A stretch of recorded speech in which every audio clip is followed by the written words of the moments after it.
Good afternoon, everyone. It's a pleasure to be here with you today and to be presenting with Cole.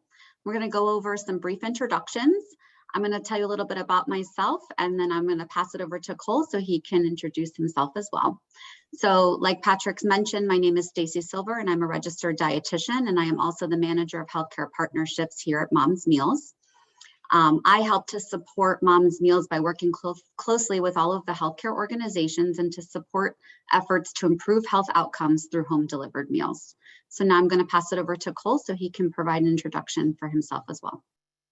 Great. Thank you so much, Stacy. And hi, everyone. And thank you for joining today and having the opportunity to present to you guys. I'm Cole. I do serve as the National Director over our Medicaid line of business with Mom's Meals. I do work to support our strategic enterprise relationships and also work really heavily with our innovative programs as we push Medicaid forward in an effort to address health equity challenges and drive clinical outcomes amongst the vulnerable and complex populations. So again, we're excited for the opportunity today, and I'll go ahead and pass it over to Stacy to take you through the next slides. Thank you, Cole. So today we're going to kick things off and provide you with a little bit of an overview about Mom's Meals, and then we'll move on to the presentation. So we are a very mission-driven company, and we truly want to improve life through better nutrition at home. And as a registered dietitian, I am happy to be a part of this organization and working under this mission each and every day. So now I want to tell you a little bit more about how the company first started. The company started because of our co-founder, Barb Anderson. She is the beautiful woman in the green sweater in that middle picture. And she really wanted to make sure that her mother and mother-in-law were getting nutritious meals on a regular basis. They were both widowed and living home alone and losing weight because they were not eating well. And so the business idea kind of grew from there. In fact, Mom's Meals had their first contract with a small agency in Iowa for rural and remote folks who were not living anywhere near a meal route or a congregate center. Our company is headquartered in Ankeny, Iowa, and Mom's Meals is the only national provider of refrigerated home delivered meals. Our meals are medically tailored to meet the needs of members with various health conditions. We've been doing this for over 20 years, and we serve over 50 million meals to members and clients each year. We work very closely with managed Medicaid organizations, Medicare Advantage organizations, dual eligible health plans, state and local government organizations, community-based groups, as well as private pay clients on our momsmeals.com website. We also deliver anywhere in the United States, no matter where your members are located. This also includes Alaska, Hawaii, and Puerto Rico.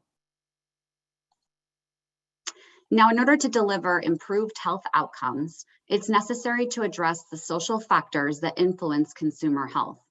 In this paper by McKinsey and Company, they surveyed both Medicare and Medicaid members to see which social needs played a large role in driving overall health and healthcare utilization across different populations. Results from this survey showed that those members with higher inpatient stays and higher emergency room utilization both reported food to be the top unmet need. Now, amongst Medicare respondents, they reported housing and transportation were relatively more important than other social needs in predicting health status.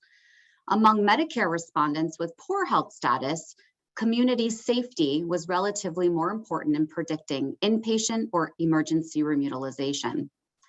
Among the Medicaid respondents and those who were likely to cycle in and out of Medicaid programs, we refer to these individuals as Medicaid churn populations. They reported food and personal safety were relatively more important in predicting health status. And among Medicaid and Medicaid churn respondents with poor health status, community safety was relatively more important in predicting these inpatient utilization, but not necessarily emergency room utilization. Now, in the same paper by McKinsey and Company, they also looked at individuals' social needs across different payer types, insured, uninsured, groups, individuals, and they found that 48% of those surveyed reported at least one unmet social need. So the key takeaway message from this paper is that in order to better understand consumers' perspective regarding their own health and social needs, you want to improve programs that optimize utilization, improving outcomes, and enhancing the consumer's experience. The national conversations on how to promote health in the United States efficiently is changing, and the United States spends more on healthcare than any other high-income countries, but achieves similar or worse outcomes on key health indicators. And the number of deaths attributable to social factors in the United States are comparable to the number attributed to pathophysiology and behavioral causes. One solution to support these unmet social needs is to take a more holistic approach. And you can do this by assessing patients and members in a more holistic way that can help lead to significant improvements in their health and well-being, as well as an overall cost savings. It's also important to remember that food is medicine too, and home delivered meals can help to manage a variety of health conditions, improve the health and well-being of your members in the home, as well as contributing to an overall reduction in healthcare spend. And social determinants of health are becoming as important as medical record information. So we really need to make sure that we're accurately screening members and patients for those social determinants of health to better understand what their unmet social needs are. It's also important to screen for other social determinants of health like food insecurity. Do you know what your members have access to in regards to healthy nutrition? Do you know if they're living in food swamps or food deserts? Do they even have housing security? Do they have a method of transportation and an access to care? And what is their overall environment looking like? All of these actually play a factor in overall health outcomes. Now in Medicaid, CMS came out with a great paper in January of 2021, in which they laid out a roadmap for states as to how they can address social determinants of health, including food insecurity and pathways in which social determinants can be addressed. There are several options that they reviewed in this memo. The first is to address through a medical benefit if there is one available. We also typically see programs included as waivers like the 1915C waiver, your 1115 waivers, your 1135B waivers. A lot of these waivers are for specific needs and populations and can include coverage for social determinant of health related needs. Next, there's value added benefits. We'll talk a little bit more about this further today. This is the most common thing that we're seeing with health plans to address social determinants of health needs. And then lastly, we're seeing in lieu of services, and these are also becoming more common now. But with all of these options, there are a few issues that can arise. Since there's no single way to provide benefits, sometimes these multiple pathways to providing benefits can create confusion. Health plans are really looking into this at a state level to determine what can be done in each of their individual states. And often there's no defined budget that goes along with this either, especially when there is a value added benefit program. Your admin dollars are limited, and sometimes there can be a tight budget. And that may mean that some people who need a service may not be able to access that service if admin dollars have been fully used. I also wanted to take a moment and review another report with you that comes from HMA. HMA looked at recent RFPs in states for managed Medicaid and called out some emerging requests that pertain to social determinants of health. Some of the key themes here are that managed Medicaid may have asked to screen for social determinants of health, incorporating social determinants of health in quality assessments and performance improvement programs, coordinating with CBOs and other health organizations to ensure that social needs were being addressed, training for staff and providers on social determinants of health and health equity, establishing cultural competency plans, and incorporating health equity into value-based payment models. Now we know that no two states are alike and expanded benefits can vary, but here is just a snapshot to give you an example of Florida. Within the state of Florida, managed care organizations have to file their benefits annually, and home delivered meals are actually part of this expanded benefit and is covered by every managed care organization within the state of Florida. So now I'm going to hand it over to Cole, and he's going to expand a little bit more on some of these additional services. Great, thanks so much, Stacy. And now, before we take a deeper dive into VABs, we do have a little polling question just to stop and hear from the audience a little bit. So Stacy talked about, many different pathways for addressing social determinants of health needs, and one of those ways that was mentioned is to offer value-added benefits. And we thought it'd be very informative for us and the participants today to know, does your health plan currently offer a value-added benefit? And if so, how many VABs are being offered within that health plan? So we will just open up the poll here and give it a minute or two to allow everyone the opportunity to submit a response.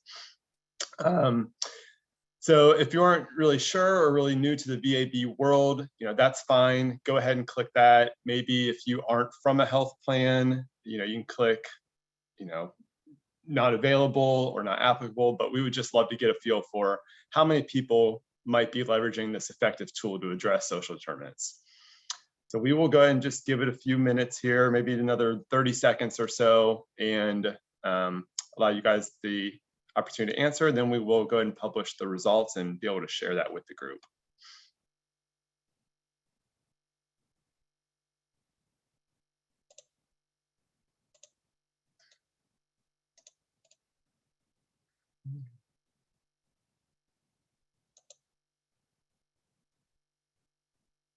All right, and we'll go ahead and close in about 10 seconds here. Oh, good, there it is.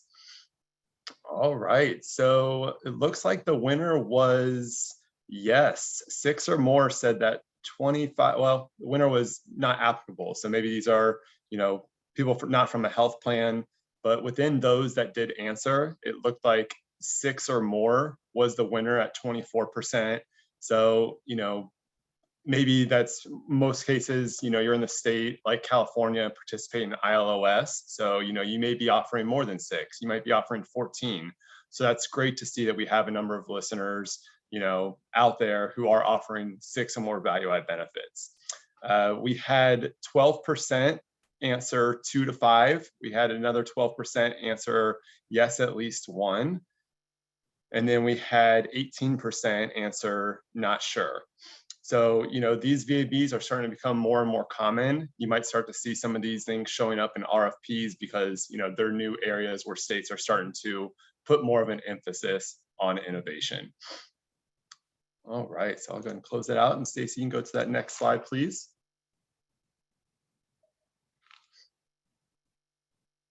All right, so let's go ahead and expand on Medicaid value-added benefits. And, through a lot of work with Department of Medicaid, DHS leads, one consistent theme that we do here across our states is that state Medicaid agencies are now asking their MCO partners to commit to innovations that's going to help move the needle on health equity and social issues.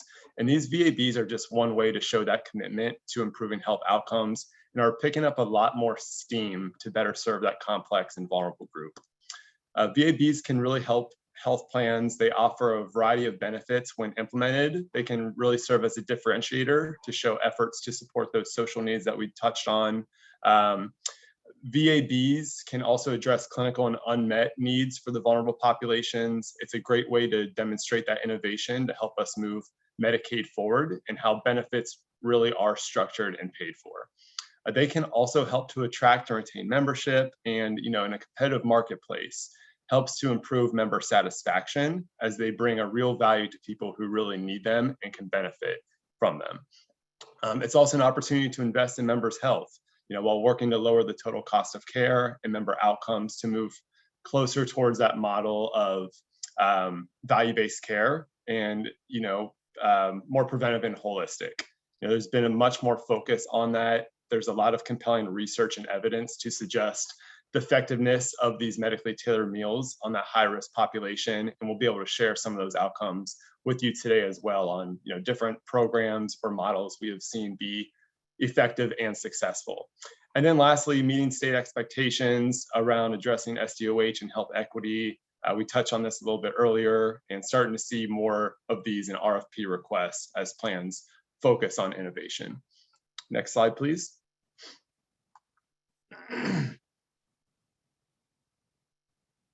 All right.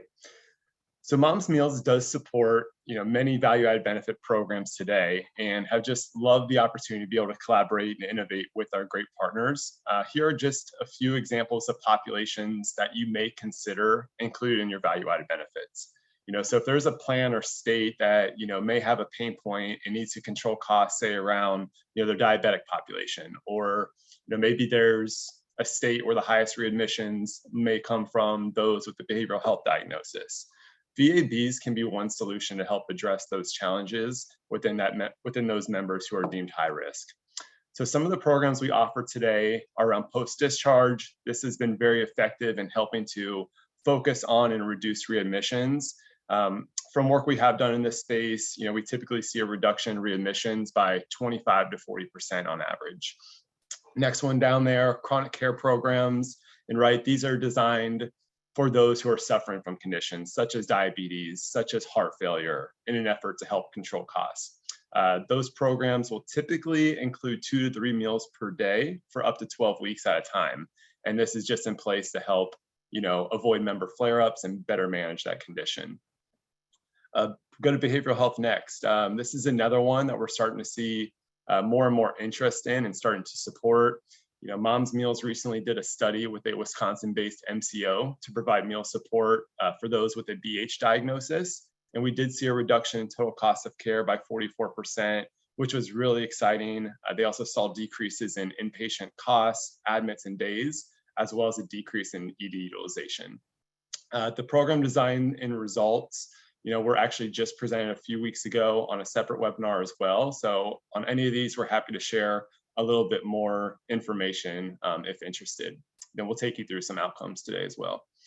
And then maternal health, so we see these programs be around 10 weeks in length, some that may be for the duration of pregnancy, typically put in place for moms who are experiencing a high-risk pregnancy, maybe members who have a history of preterm labor, those who may have been diagnosed with gestational diabetes, may have high blood pressure, or even those pregnant moms who may be on bed rest.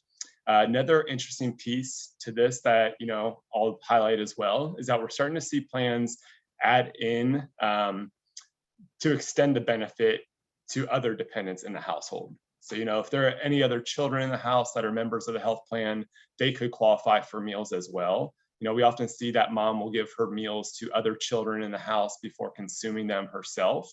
And of course, we want mom to get the nutrition that she needs as well. So I'm really excited and commend plans for identifying that issue and finding a way to get creative with costs in order to offer those meals to other dependents and make a much larger impact. But again, with all of these, the length of time really depends on what the budget may be in place for that, because in most cases, this is coming out of admin dollars and therefore may have a really stricter defined budget allocated for value-added programs.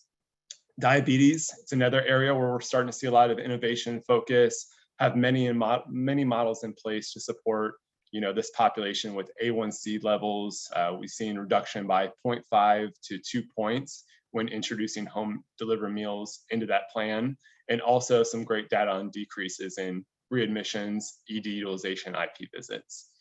We've done some programs around heart failure. We actually did an NIH-funded study around this that produced positive outcomes with a positive ROI. Moms Meals has also recently put in programs for children at risk that, this can include health condition, obesity or diabetes, or, it could be that the child is in foster care. We've recently implemented more programs tailored around kids who are experiencing high lead levels, and that seems to be a topic of interest as of late. So, we do have these childhood programs available as well with a lot of different, program designs and options to choose from. And then lastly, we have pre-surgical programs. So if individuals are going in for a planned surgery, for bariatric, for example, may need to demonstrate a commitment to a behavior change, we can help with that as well. So a lot of different examples of how, you can leverage these tools to support vulnerable populations and really help achieve those objectives of VABs that we covered on that previous slide. All right, next slide, please.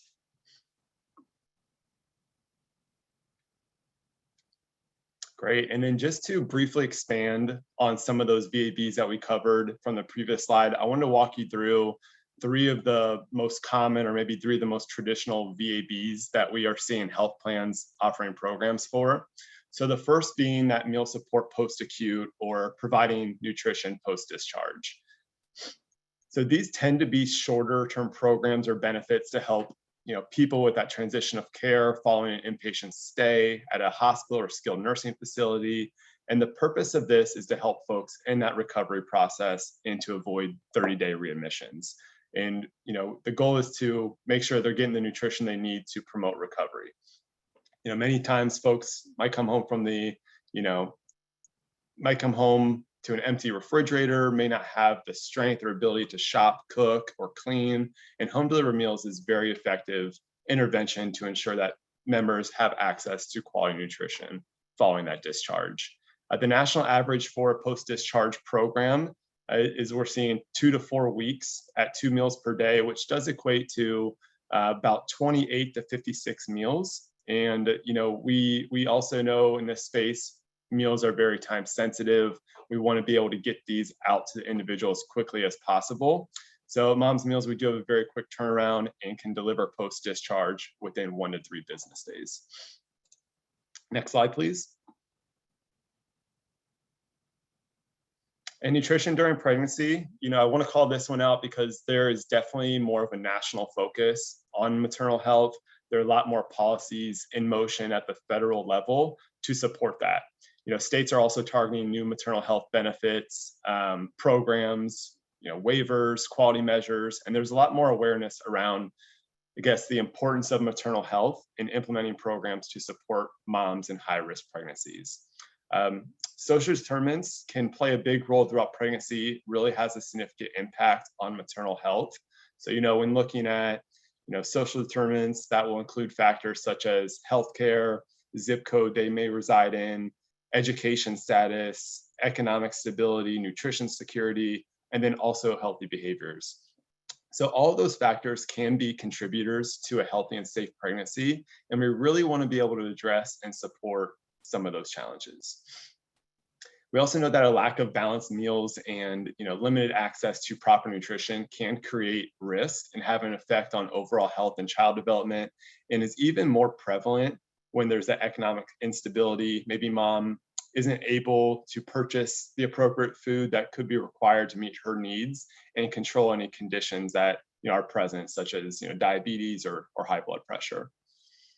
And then with just outcomes, nutrition is linked to positive outcomes for members, can really help to support fetal development, allow the member to carry baby full term, helps to reduce risks and complications, control A1C and blood pressure, and plans can really see a lower cost of care through minimizing high cost utilization, such as ED, IP, observation, NICU costs, and can really work to identify high-risk members who are food insecure and could need additional support. And then also lastly, for health plans, that's more that holistic approach to maternal and child health. We touched briefly on lowering costs, but it's also an effective strategy for engagement with those high-risk members or those that are typically difficult to engage with. And lastly, can play a role in helping to drive HEDIS measures. All right, next slide, please. And then lastly, I wanted to expand upon chronic conditions. More and more Medicaid plans are starting to evaluate this. And there are several and many different program designs here. I do want to point out health plans have total control over design and eligibility criteria, but we can also provide suggestions and best practices to consider based on some of those successful models that are currently in place today. So as mentioned, this does help individuals to help avoid flare-ups that could send somebody to the ED and work to improve clinical outcomes. With diabetes, for example, that could be a hypoglycemic event. So we want to try to be able to avoid that, and providing meals to address chronic condition needs is effective because it's typically a combination of both the clinical and social need that will really help to avoid utilization and cost. And this is a much more targeted benefit, right? Those with chronic conditions offer, they often need a much more strict and personalized diet to adhere to, in order to get the right nutrition for their needs. So these program on average is for 12 weeks. And then one question we often get is, what happens after that 12 weeks of meal support? What's next? How do we effectively transition them from the home delivered meal program and provide them the tools and education they may need to make more sustainable lifestyle changes. So one service to help supplement with the home delivery meal program is nutrition education sessions. And this is a service that Moms Meals currently does offer, where someone would have a 30-minute one-on-one call with the Moms Meals registered dietitian. And being able to bring that educational component into it is so impactful. And it really gives them the tools and resources they need to make better choices once they're no longer receiving the fully prepared meals. And these high-risk members, they really do need help and support to manage that condition and help prepare them, for the next phase in their journey. All right, next slide, please. So if you are considering a value-added benefit, just a couple of things to call out that we have learned throughout the country. And one thing that Stacy mentioned earlier is, we've discovered that no two states are alike. It can really vary, but typically from what we've seen, the value-added benefits are filed with the state, and they do require approval at the state level. So Moms Meals can help with, creating the definition of the program and design and supportive language around nutrition. We're always happy to help if needed, but the contracting and credentialing of a home delivery meals program or a home delivery meals provider is completed with the MCO or plan and not with the state. And then usually the state will require network adequacy for a new program. And with Moms Meals, we do have the ability to reach any US address. There's not a zip code that we can't reach, and can provide that network adequacy for you immediately. All right, next slide, please. All right, so this will give you guys another quick break from me talking here, and I just want to open it up to our second and last poll question for the day. So this is another one related to VABs. We're really interested in what you are doing here to better understand how that process or filing with the state can differentiate across states and markets. Will be nice to hear from the audience. So we'll go ahead and start that question there. And the question reads, does your health plan provide an updated value-added benefit description to the state on an annual basis?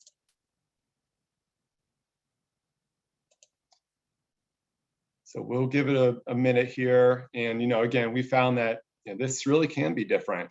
Every state might be a little bit unique in this space, and we've seen many require that annual description, but others may not. And it's really a great opportunity to learn from each other. So we do appreciate you guys taking the time to participate and entering in your responses. And we'll just give it a few more seconds here, wait for the answers to slow down before we close in and publish the results.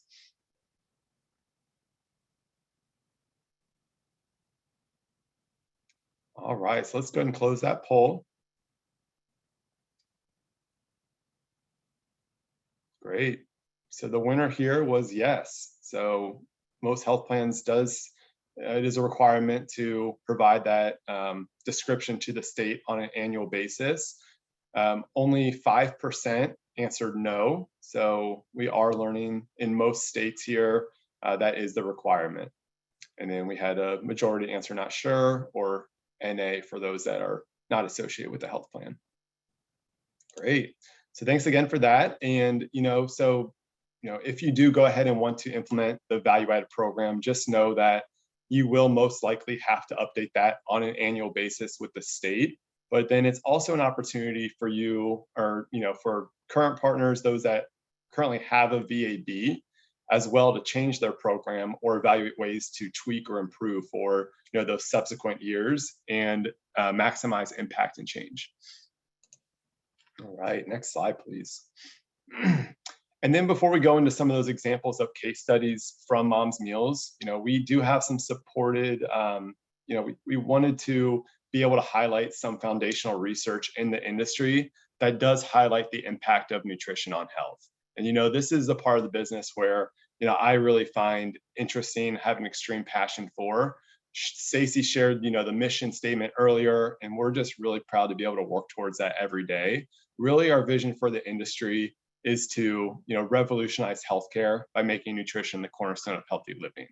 We truly feel like we are just now starting to scratch the surface here as we take that holistic approach to value-based care, and nutrition is really leading the way. So I'm excited to share some of these outcomes and case studies to just highlight the value of nutrition. All right, so let's go ahead and take a look at those. So if you are thinking of putting a pilot or VAB in place, I just want to provide you with some peer-reviewed and published data on what you may expect in return. And we are fortunate in this industry here that there's a large body of work and research available on medically tailored and condition-appropriate meals that demonstrate impact. We're really starting to see more and more of these similar studies being conducted as well. So, there may not be, as much evidence with other social determinants, but we're really lucky with food that there is some efficacy as it relates to clinical outcomes and overall healthcare costs as well. So the first study here is published in JAMA, and the participants suffered from chronic conditions. So when receiving the condition-appropriate meals for an average of 12 months, and in this study, the median was 9 months, they did see a 16% reduction in healthcare costs compared to their matched controls. So the difference in costs, or the majority of savings, mostly came from inpatient and SNF stays. And this does align with the discussion earlier on and just really points to the effectiveness of chronic care programs to help avoid member flare-ups and trips to ED. And actually, in this case here in this study, ED visits were not evaluated or measured, so we could only anticipate an even higher cost savings, as ED is usually that first stop for inpatient. Next slide, please. All right, and then one more study before we show some examples from the Moms Meals partners. This one was published in Health Affairs, actually came from the same study group as the previous one that we just reviewed. And they too wanted to evaluate the impact of medically tailored meals amongst the members with chronic conditions. And this study was for dual members. So in the design, they did break it out into a few different groups for their analysis. The first group didn't receive any nutritional support and was their standard care group. The second group only received, home delivered meals. So these weren't medically tailored in any way or personalized. Everyone was getting the same meal no matter what the condition may or may not be. And then the third group did receive only medically tailored meals. So, right, if you were diabetic, you received a diabetes-friendly meal with restrictions on carbohydrates, or if you had CHF, you received heart-friendly meal with lower sodium. So these were much more tailored and customized to make sure that the meals fit the condition and any strict parameters or guidelines that were in place to effectively manage any known conditions. So in that analysis, they did find that ED visits came down by 70%, and ambulance use also came down by 72% for both groups that received meal support.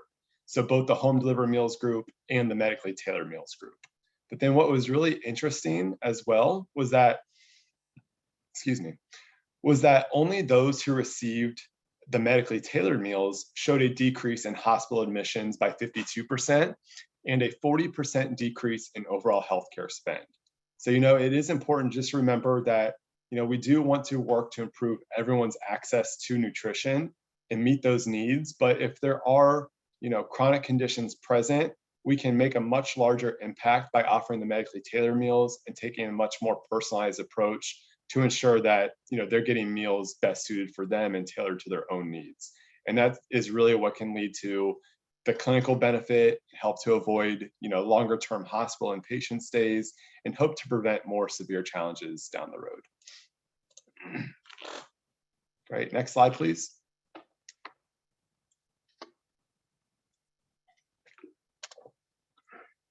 Okay, so I do want to present a Moms Meals case study that we partnered on with UPMC Health in Pennsylvania. And this one was a complex care study. It really provided some exciting results for their high-risk members, which demonstrated a reduction in total cost of care. So these program findings were actually presented at the MHPA conference in DC last year. It was really unique because it was a much broader study than what we may be accustomed to seeing from a lot of the other examples. So, sometimes, a plan might focus on, the diabetic population or want to isolate and control costs around those with renal failure or heart disease. But UPMC really kept eligibility open for any individual who had a history of high condition-based medical spend to truly evaluate the impact nutrition can have across the board, no matter what the condition the individual was diagnosed with, and really plays into that holistic approach of care. So all enrollees had one of those conditions listed on the left, which includes diabetes, asthma, CAD, heart failure, COPD, and even open it up to those with psychosocial needs as well. As a part of the eligibility criteria, UPMC care managers also base participation on, based on food insecurity and their ability to prepare meals with equipment such as a refrigerator and microwave or oven. For that program design and intervention, participants received Mom's Meals, 3 meals a day for 13 weeks. And then they were also asked to commit to a PCP visit to obtain their vital readings and after the 13 weeks of meals. And that recruited membership also had to remain in contact with their case manager throughout the study for engagement purposes and regular touch points, which is so critical for that high-risk population. And offering the home delivered meals was an extra incentive to ensure that that continued. Next slide, please. So the goal of the program was to look at and evaluate any evidence of cost savings from providing these medically tailored meals to those with high condition-based medical spend and those who are deemed high risk. I do want to point out that this study occurred during COVID, and across the health plan and during that time period, there was a decrease in utilization as a result of COVID. So to account for those changes in costs and utilization, for the claims analysis, UPMC did have a comparison group that met certain food insecurity criteria and were really selected based on age, gender, residence, and comorbidity using the propensity scores, which did allow them to compare those who received meals versus those that did not. And then, at the end, the analysis was conducted to measure cost of care, medical costs, average change in ED utilization. All right, next slide, please. And when looking at the results, we were able to produce a positive trend in financial return. Those who received meals showed a 37% decrease in total cost of care for up to 6 months post-program. And this is really exciting as well, right? UPMC did a nice job because they wanted to better understand how long this intervention of providing medically tailored meals could have an impact on costs and health within those high-risk individuals. And that's a question we get a lot, right? Plans want to understand, does this have a long-lasting impact, or does an individual revert to habits and health pre-meals once the program ends? In this case, they did look at cost for 6 months pre-program up to 6 months post-program. And that's just when this research team decided to conclude the analysis. We really felt like that was an appropriate time frame and really excited for those results. So again, those who received meals had a 37% decrease in total cost of care. And during COVID and using that comparison group to evaluate the total difference, they found between those who received meals versus those that did not, there was a 19% difference. And then when looking at ED utilization, we did find very similar results. There was a 31% decrease for 6 months post-meals versus a 17% decrease in the comparison group, for a total difference of 14%, which really does result in an abundance of cost savings. And UPMC was really excited and encouraged about those results of this initial study. They're now kind of evaluating and plan to even expand the study to a much larger sample size. And then the analysis concluded that with the 19% reduction in cost of care, UPMC was able to show a positive return on investment for the home delivered meals. And then the analysis also supported the research that shows an investment in social determinants of health and can really be effective in reducing medical costs. And then the pilot displayed promising results in cost containment and reduction in avoidable or unplanned care. Great, next slide, please. Okay, so we have one more study to share with the audience today, and this one is a transition of care program. And Mom's Meals partnered with Molina Health Plan and Florida for this to evaluate the impact of home delivered meals following discharge. So Molina did identify some challenges and just difficulty with member engagement following discharge, and we're experiencing high readmission rates as a result. So as part of that impact, they did have a goal to increase engagement in other post-discharge services, really in an effort to drive clinical and quality outcomes and focus their efforts within the case management team to increase accuracy with member location and contact information following discharge from that inpatient hospital stay. So as part of the solution, the health plan would be notified when a patient was admitted to the hospital, and when they were being discharged, they can make contact and set up appropriate services to create an intervention plan.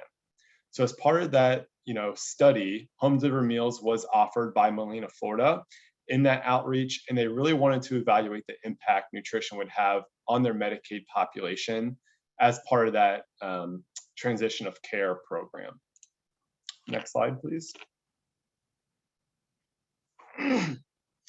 So through a claims analysis of nearly 1,200 claims, they were able to see a nice reduction in readmissions amongst their members to help address the challenges that they were experiencing. So when offering meals as part of the solution, Molina Florida saw a 55% reduction in readmission rates with that ABD membership.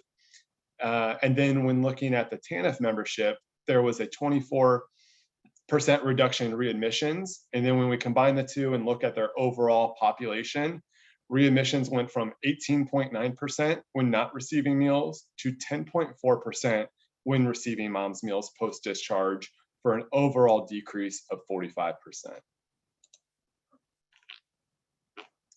Great, and then Stacey, you can go to that next slide, and that is all the content that we had prepared for you guys today. We'll kind of open it up for questions, but we do want to just take the opportunity to thank you guys for the opportunity to present that information and taking time out of your day to attend today. So let's go ahead and let's see, we can open up the Q&A portion here. You want me to read off the questions? Let's see, I got them right here. So yeah, we can definitely get through a few of these today. There was one that asked if this, somebody asked if this includes Medi-Cal. So yeah, that's part of the ILOS services in California, and yeah, Mom's Meal is a approved provider within that program. Yeah, so does Mom's Meals provide disaster preparedness meals to members in a disaster, for example, hurricane? And yeah, the answer to that question is yes, we do. So we our core business traditional meals are fully prepared refrigerated meals, but in the event of a hurricane or national disaster, maybe somebody doesn't have power, or there's a more of an emergent need, we also have the ability to do shelf stable meals as well to those individuals, and have supported many of our partners with that in the past and continue to do so.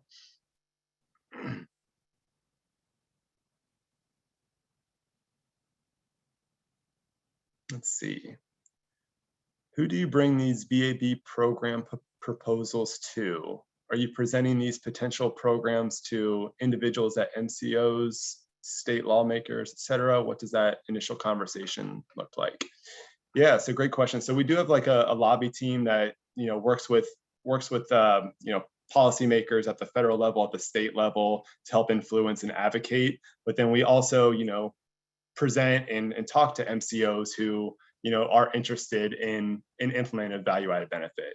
So if you are within a health plan and have interest, Mom's Meals can understand where your interests lie, where those pain points are, where your focus areas, and then we can show you different models that we have done in place, some of the examples we provided today, and then we would submit a proposal for prices, program design, and work with you at the health plan to implement that. And then at the health plan, you do have to file that within that state, and in most cases, what we learned today, on an annual basis. get approval.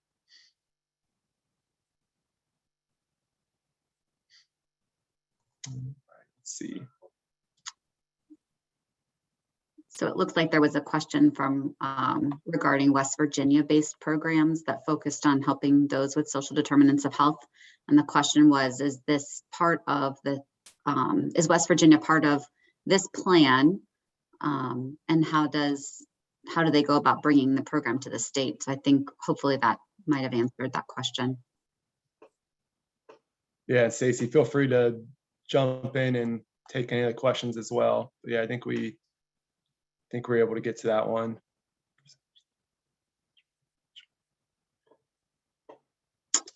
Yeah, and somebody had a comment about, you know, just education on like going to the grocery store, teaching them how to cook could also be a game changer. And right, that's a great point. You know, like that's part of, you know, our supplemental services, what we touched on with nutritional education, even doing something like recipe cards to help influence that individual's behavior after they're receiving the home delivered meals, right?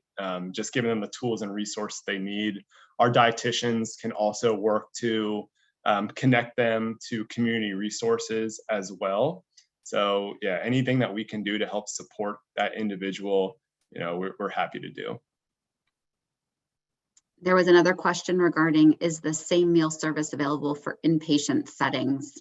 And I'm not sure if that was meant as a post-discharge question, like after the patient finishes their inpatient stay, do they have access to meals? Or was that a question for while the patient was inpatient? I'm not sure. Yeah, and Stacey, you can just touch a little bit on that, you know, with either one, our ability to do it after discharge or, you know, inpatient as well. And I can jump into if you'd like. Yeah, no, so the answer to that is yes, meal service is available for those patients who have been admitted to a facility, whether that be a hospital, a skilled nursing facility, or a rehab. And when they're going back into the community, the meal service is available to them in their home as a post-discharge benefit. We also partner with various community entities to help support that in the home as well. And then there's also self-pay pricing if that, for any reason, the health benefit is not available or a community benefit is not available, and or somebody wants to self-pay, that is an option as well. As far as delivering these meals to a person while they are in an inpatient setting, that is not something that we do at this time. Yeah, so we do the deliveries following discharge to the member's doorstep.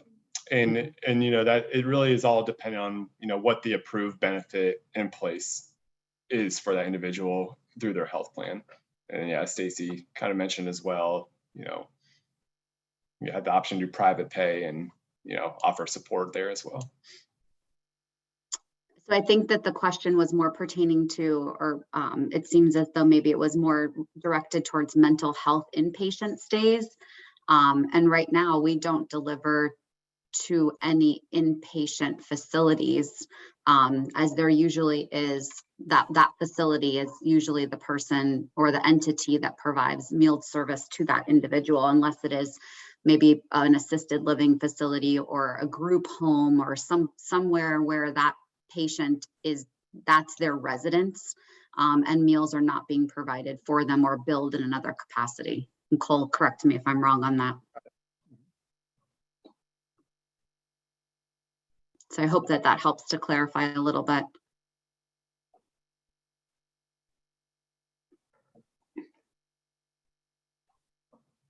Yeah, all great questions. I believe we got to them all.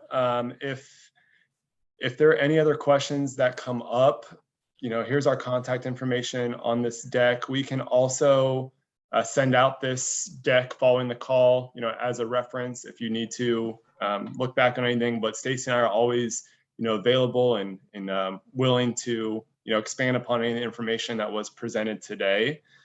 And let's see, I think we are getting some other questions. I think maybe a ninth came in. Sorry, what was that, Patrick? Does Mom's Meals get reimbursed by per meal by health plans? And how do you receive payment for meals under the VAB? Yeah, so this, we would contract directly, with the health plan and typically bill per meal.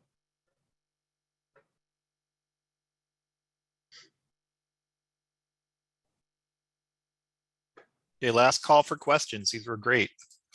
You still have time if you want to ask any questions.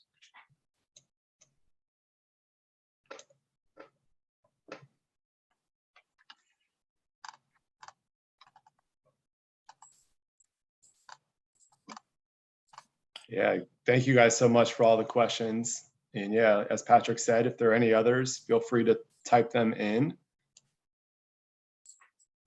And if there are not, we do just thank you guys again for attending. Thank you, Patrick, and the MHPA team for giving us the platform to connect and bringing this great group together today. Absolutely. I want to thank you, Stacy and Cole. This is very informative. I know I learned a lot, so I'm definitely going to be going over those slides. So, hey, thank you so much. As I said in the intro, Mom's Meals has been a wonderful partner to MHPA and our members. So we thank them for their partnership and this content today. Next week, we're going to be talking about the PHE, what's going to happen there.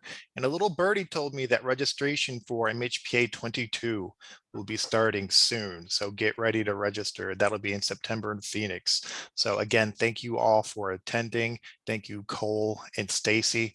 And we'll see you next week for the PHE. Thank you, everybody. Have a great afternoon. Thanks so much, guys. Thank Bye-bye. you. Bye-bye.